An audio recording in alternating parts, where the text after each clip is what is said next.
3 février 2024. Les aigles se rassemblent. Cher reflet de Jésus-Christ. Les gens pensent que nous sommes fous de nous asseoir dans nos foyers et dans nos églises, pour écouter les bandes. Ils pensent que nous sommes en train de mourir de faim. Ils sont loin de se rendre compte que nous sommes assis dans la présence de la lumière du soleil d'août, le Fils, en train de mûrir et d'être nourris de la nourriture emmagasinée, comme des veaux dans une étable. Nous sommes le blé qui est plus avancé, prêt à la supporter. S'ils veulent vivre dans leur tradition, qu'ils le fassent.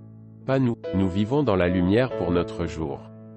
Quelle est la lumière pour notre jour?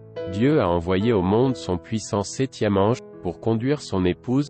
Qu'est-ce qu'il était? Il était un prophète. Ce qu'il disait s'accomplissait. Il était la parole de Dieu manifestée. Il était une manifestation de la lumière de la parole de Dieu. Il était la lumière de Dieu pour aujourd'hui. Moïse a continué à avancer, quand même, parce qu'il était la vie, il était la lumière de l'heure. Ce qu'il avait, qu'est-ce que c'était? Dieu qui manifestait sa parole promise à travers Moïse, et Moïse était la lumière. Élie était la lumière. La lumière, alléluia, il était la lumière. La lumière, il était la parole de Dieu manifestée. Jean, quand il est venu sur la terre. Jésus a dit, il était une lumière éclatante qui lui. Alléluia. Pourquoi? Il était la parole manifestée. Donc, selon la parole, la lumière pour notre jour, c'est le prophète de Dieu, William Marion Branham, celui criant dans le désert de Babylone, « Sortez du milieu d'elle, mon peuple, afin que vous ne participiez pas à ses péchés. » Il était l'accomplissement de Malachie chapitre 4 verset 5 et d'Apocalypse chapitre 10 verset 7. Il a simplement parlé et dit, « Ce sera là », et c'était là, à partir de rien. Il n'a jamais eu d'écureuil, il n'y en avait pas là-bas. Il a simplement dit, qu'il y ait, et c'était là. La parole de Dieu est infaillible, et elle doit s'accomplir. Nous avons vu la lumière, sa parole qu'il a promise pour ce jour-ci. Il a été prouvé et confirmé que c'est la vérité, c'est la lumière de l'heure.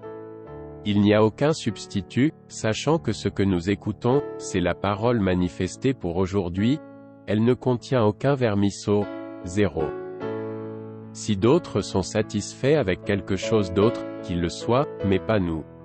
Ça ne veut pas dire que vous ne pouvez pas écouter votre pasteur, ou que le ministère ne peut pas prêcher. Pas du tout, mais vous devez filtrer chaque parole que vous entendez à travers le grand filtre de Dieu, c'est message sur bande.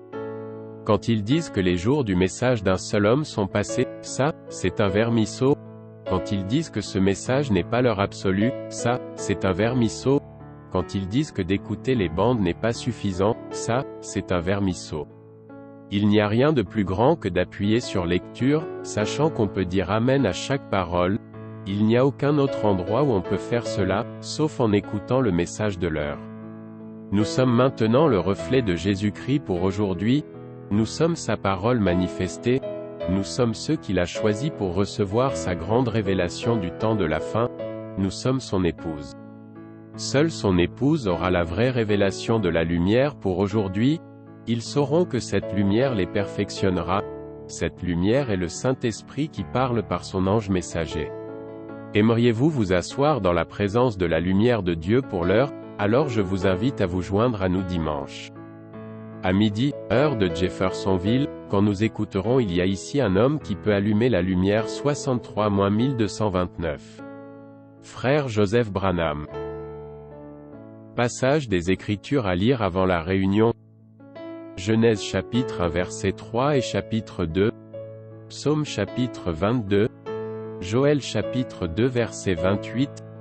Ésaïe chapitre 7 verset 14. Ésaïe chapitre 9 verset 6. Ésaïe chapitre 28 verset 10 et Ésaïe chapitre 42 verset 1 à 7.